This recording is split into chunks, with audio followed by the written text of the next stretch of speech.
I, 28F, need help processing something that's been eating away at me for weeks. I feel like I'm either going crazy or my worst fears are coming true. For context, I live with my boyfriend Peter, 30M, who I've been dating for 3 years. My sister Jennifer, 32F, recently got divorced from her husband Jake after 5 years of marriage because he was abusive. She's 6 months pregnant and moved back in with our parents who live just 10 minutes from my place. Let me give you some background about Jennifer and me. We grew up really close despite being 4 years apart. She was always the life of every party, beautiful, outgoing, and popular. I was more reserved, focused on my studies and career. But we never let these differences affect our relationship. We told each other everything and supported each other through tough times. Jennifer met Jake in college through mutual friends. He seemed perfect at first, successful lawyer, charming personality, came from a good family. They dated for a year before getting married in a big ceremony. I was her maid of honor and remembered how happy she looked that day. Everyone thought they were the perfect couple. Things started changing about 2 years ago. Jake began showing controlling behavior. He would check Jennifer's phone, question her about male coworkers, and get angry if she spent money without telling him. He isolated her from friends and constantly criticized her appearance and decisions. I noticed the changes in my sister. She became quieter, stopped dressing up, and made excuses to skip family events. I tried helping her leave multiple times. I'd offer her a place to stay, sent her information about women's shelters, and even offered to help her financially.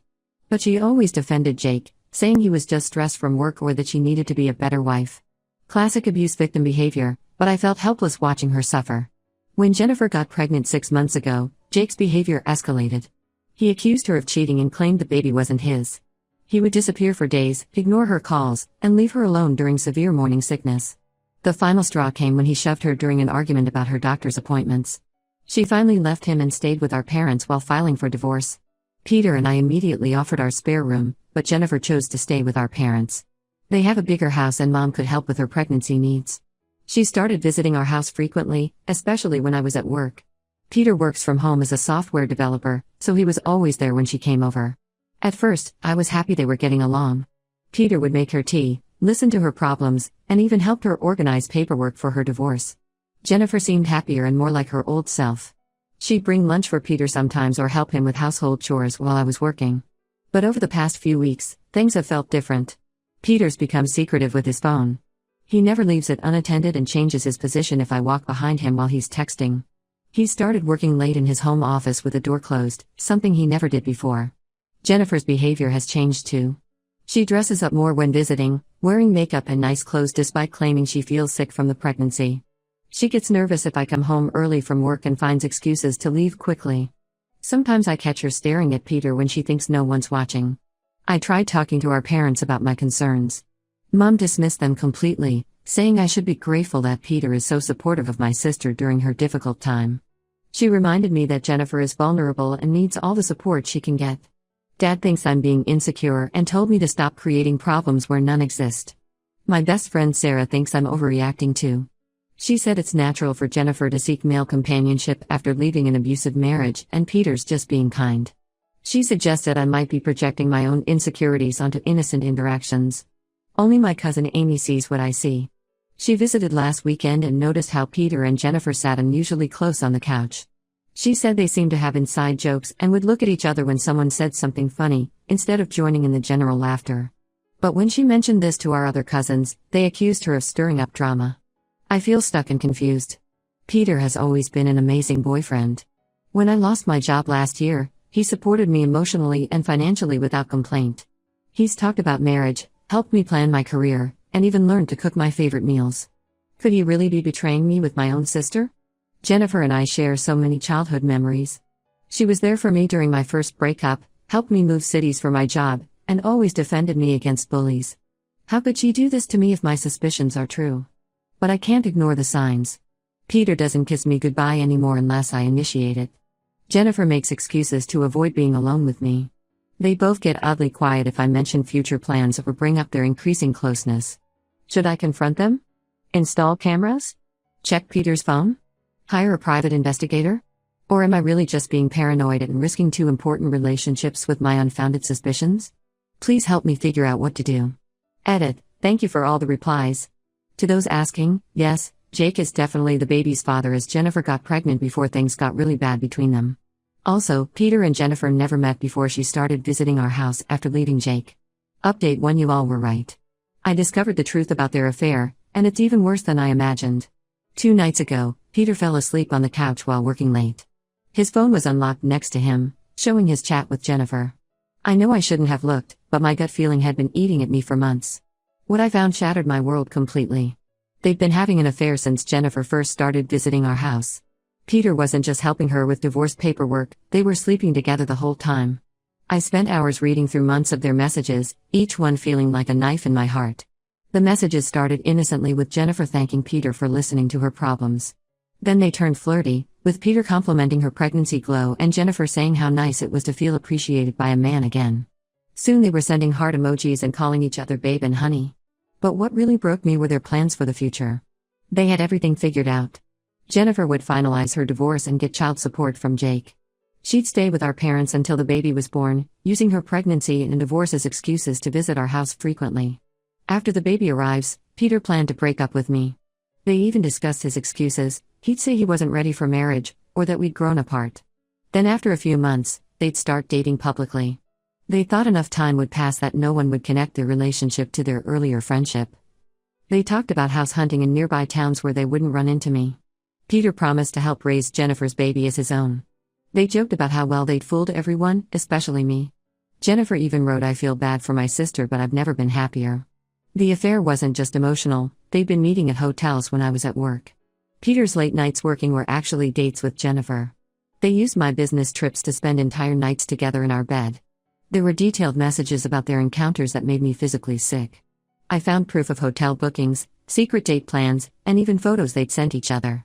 Peter had missed my cousin's wedding claiming he was sick, but actually took Jennifer to a weekend getaway. All those times Jennifer came over to talk about her marriage problems? They were sleeping together as soon as I left for work. The worst part was reading their love declarations. Peter told her he never felt this way about anyone before, not even me. Jennifer wrote about how Peter understands her perfectly and makes her feel safe. They talked about growing old together and raising a big family. I couldn't sleep that night. I kept rereading their messages until the sun came up, trying to understand how they could betray me like this. I took screenshots of everything and saved them to my phone, knowing I'd need proof when I eventually confronted them. The next morning was surreal. I acted normal and went to work like nothing had happened. Peter kissed me goodbye, still playing the role of perfect boyfriend. An hour later, he was texting Jennifer about missing her. She even had the audacity to ask if she could come over later to hang out since she was feeling lonely. I called Amy and told her everything. She offered to let me move in with her immediately, but I said I needed time to plan my next move. We agreed that exposing them at Jennifer's upcoming baby shower would give them the public humiliation they deserved. I've started secretly moving my important documents and irreplaceable items to Amy's house. I'm looking for a new apartment and updated my resume in case I need to find a job in another city. I can't stand being in the same house as Peter anymore, knowing he's probably texting Jennifer as soon as I leave the room. Our parents still think I'm lucky to have such a supportive boyfriend. Mom keeps saying how Peter's kindness shows he'll be a great father someday. If only she knew he's planning to be a father to her grandchild, just not with me. I feel like such a fool for not trusting my instincts sooner. Everyone told me I was being paranoid, but deep down I knew something was wrong. I gave them both the benefit of the doubt and they took advantage of my trust in the worst possible way. I haven't confronted them yet. I want them to face the consequences of their actions in front of everyone who matters to us. The baby shower is next weekend, and I'm going to make sure it's an event no one ever forgets. Update 2: The baby shower was yesterday and everything exploded exactly as I planned. I arrived early to help set up at my parents' house. Jennifer was glowing in her new blue maternity dress while Peter played the perfect future uncle, hanging decorations and arranging furniture. Everyone kept praising him for being so supportive during Jennifer's difficult time.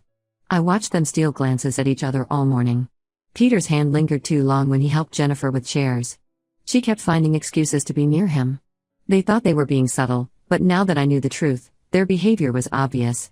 I waited until all 40 guests had arrived, family, friends, co-workers, even some of Jake's relatives who still supported Jennifer. Mom had prepared an elaborate spread and decorated everything in soft yellow and green.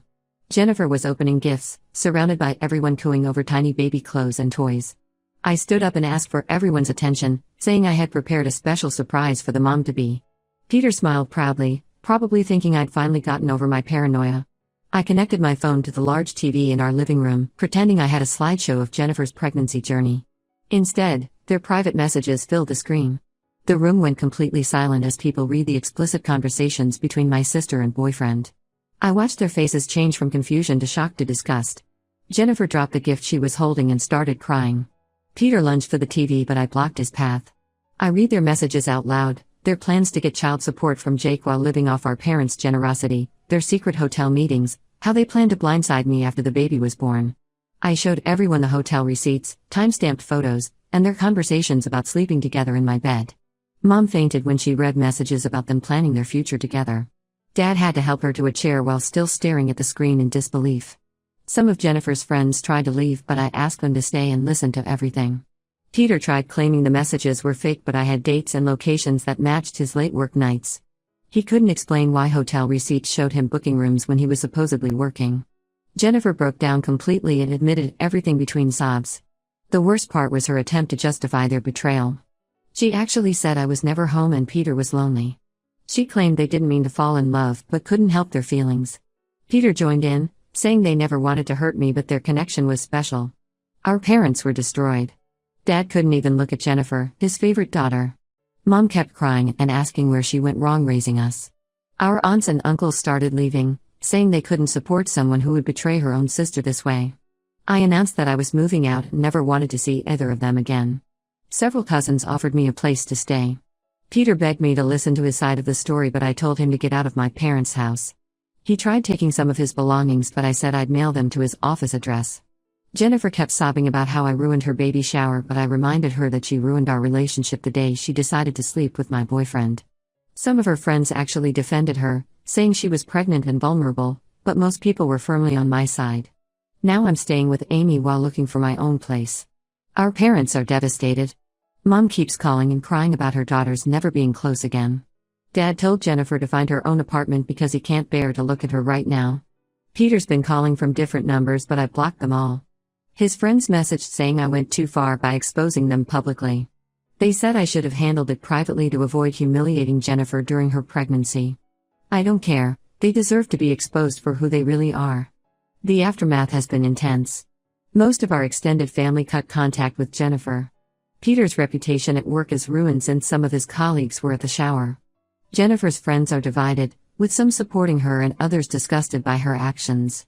I don't regret what I did. They planned to humiliate me after the baby was born. Instead, I took control and exposed their true characters to everyone who matters. Now they can have each other, along with the consequences of their actions. Update 3: Life has completely changed since the baby shower incident. I moved into my own apartment in a different neighborhood and got a better paying job at a tech company. The distance from all the drama helped me focus on rebuilding my life. Jennifer had her baby last month, a boy she named after our grandfather Robert.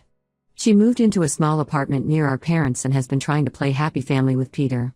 They're officially dating now, posting constant pictures on social media about their perfect little family.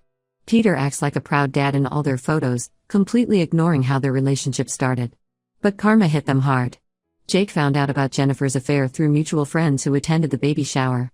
He immediately filed for full custody using her affair with Peter as proof of her unstable character and poor decision-making. He's refusing to pay any child support until a paternity test confirms he's the father. Jennifer is struggling financially since Peter isn't as supportive as he promised. His big talk about providing for her and the baby disappeared when reality hit. She had to take a part-time job while still recovering from childbirth because Peter's help barely covers her rent. Our parents are trying to maintain separate relationships with both of us.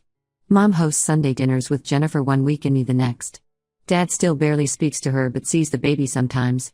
Most of our extended family sided with me and cut contact with Jennifer completely. Peter lost his remote job because he missed too many deadlines during their affair. His company discovered he was billing hours when he was actually meeting Jennifer at hotels. He's now working at a local tech startup making significantly less money. Amy saw them fighting at a grocery store about expenses and Peter's broken promises. Some family members suggested I try forgiving Jennifer for the sake of family unity.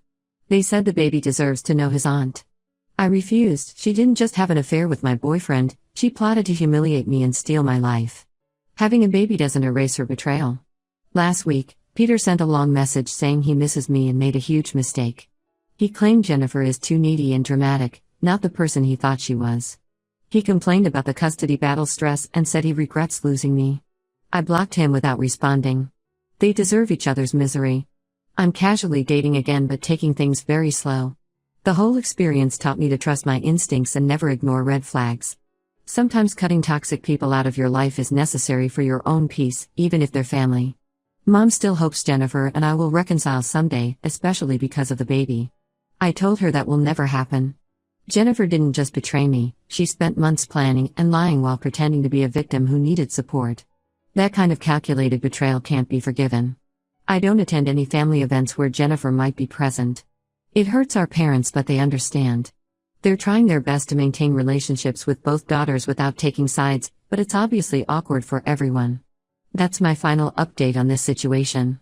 Thanks everyone for your support through this mess. I'm in a much better place now without their drama in my life. Sometimes losing people you thought you could trust leads you to a better path. I've learned that blood doesn't always mean loyalty, and it's okay to choose your own peace over family ties.